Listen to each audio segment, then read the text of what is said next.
bring an end to airborne contaminants in your car with the new cabin filter from filterheads.com.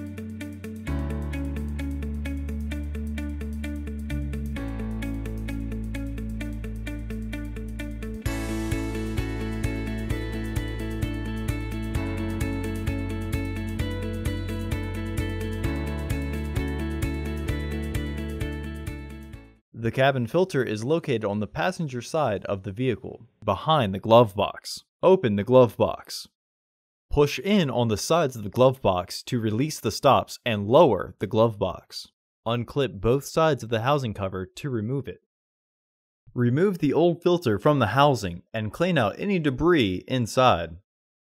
Remove the old filter from the frame.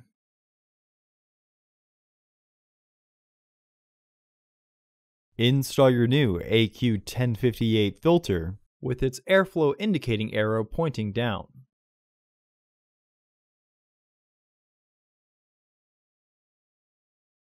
Reinstall the frame into the housing to clip it into place.